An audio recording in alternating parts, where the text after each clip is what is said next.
Hello and welcome. My name is Thomas. In this video, we're going to be talking about what makes a business essential.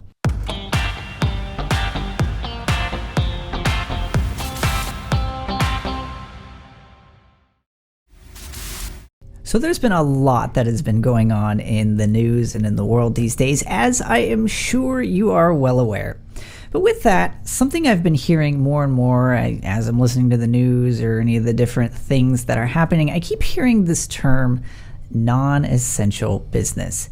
And it kind of got me thinking, and I wanted to share some of these thoughts with you today, whether or not you currently own a business or if it's something that you want to consider doing in the future. And so again, I've been hearing the term non-essential business, and it got me thinking. I was like, okay, so non-essential business, I'm assuming that means a business that you have to have in order to survive, right? And then I look over and there is a pet store open. So I'm not saying that, your pets obviously need to eat, but what I'm thinking through as I'm hearing this term is that, okay, so non-essential according to whom?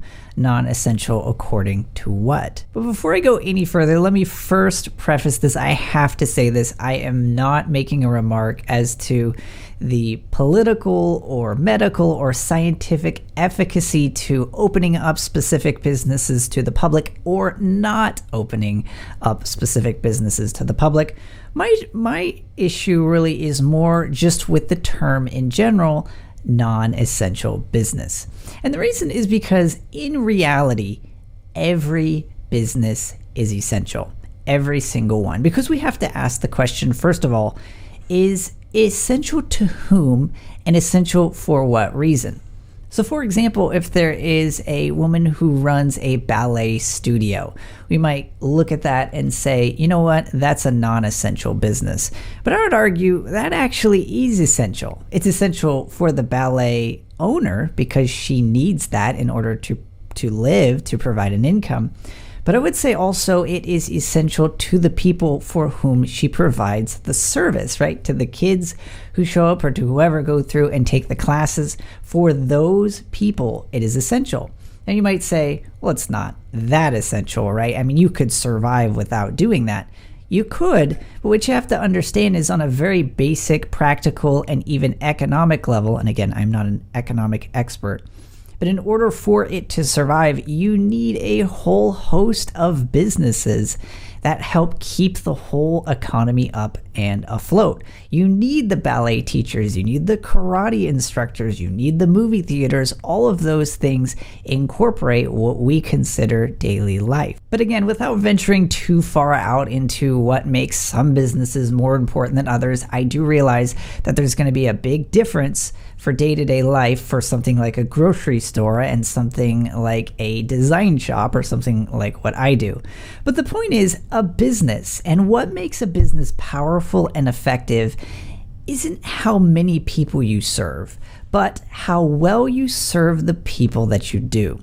One of the things that I just wanted to mention to you today, particularly again, if you're somebody who's getting ready to start a business or you already do, again, it comes down to the specific people that you serve and how well that you serve them. What are the things that make your business different? For example, about 10 years ago, it used to be essential to make sure that your business ranked really well for a particular keyword.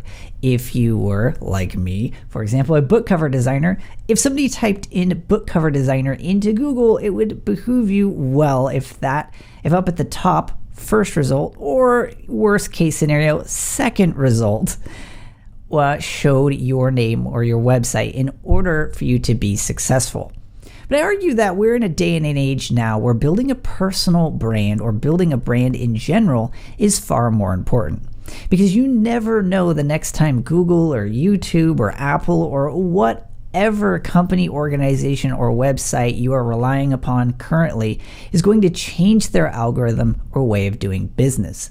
Something that can remain useful and powerful for getting people to come back to you time and time again, which overrides and soars far above any website, any algorithm, is a brand. And a brand is what you're known for. It's the promise that you make and you deliver upon with any product or service that you create. So when somebody starts typing into Google, What I don't want them to type is book cover designer. Instead, what I want them to type is Thomas McGee book cover designer, in the exact same way for what it is that you do. You don't want them typing in a generic keyword. We want them typing in your brand name, because they know that whatever niche you're in or whatever type of work you're doing, they're going to get a specific way that it's done through you.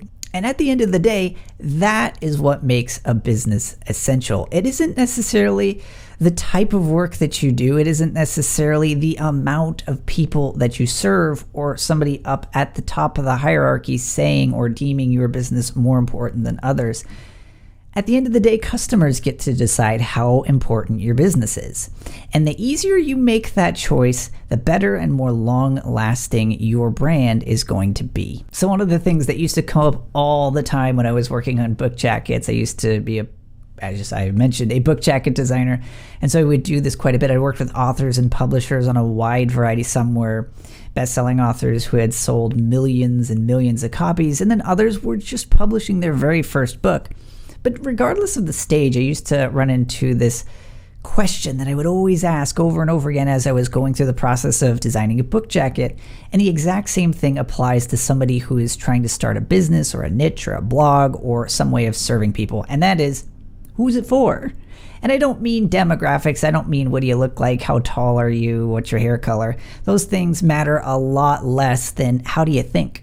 What's your ideals? What do you believe in? What's important to you? What moves you? Those type of questions are far more important. And the more specific, the more narrow that you can be with that particular question, the more effective you are going to be. Because again, as I had said many times when I was designing book jackets, if you are marketing it to everyone, you're marketing it to no one. So be surprised how much power there is in having an email list of around 100 people. Or if you've got 10 clients who you've worked with through the span of your freelancing, right? Those type of relationships can make your business 10 times more essential than somebody who is trying to create something for everyone. So I know this is a little bit different than the typical tutorials I tend to do, but I've been hearing this term so often, I wanted to make sure that I took a little bit of time to set aside, particularly for those whose businesses are struggling or who want to start a business or maybe a little bit uneasy with everything as it is now. I just wanted to take some time to tell you that whatever it is that you want to create, whomever it is you want to serve, so long as there is somebody out there who you can impact, then your business is essential. So that's it. That's, like I said before, I just wanted to kind of share some of those thoughts with you. I hope everybody is staying safe and is doing well during this time. As always, if you haven't already, make sure to subscribe to the channel as well as hit that bell notification. I'm going to be coming out with a lot more videos in the future, a lot more tutorials to come. And of course, if you found this video useful and helpful, hit that like button. And I look forward to seeing you in the next video. Hey, thanks so much for taking the time to watch this episode of Rightly TV. Be sure to click on one of the other episodes on this page. Plus, head on over to rightly.co, where you'll be able to create a free account, which will give you access to all the videos, the podcast, articles, downloads, and more. Again, head on over to rightly.co, and I look forward to seeing you in the next episode.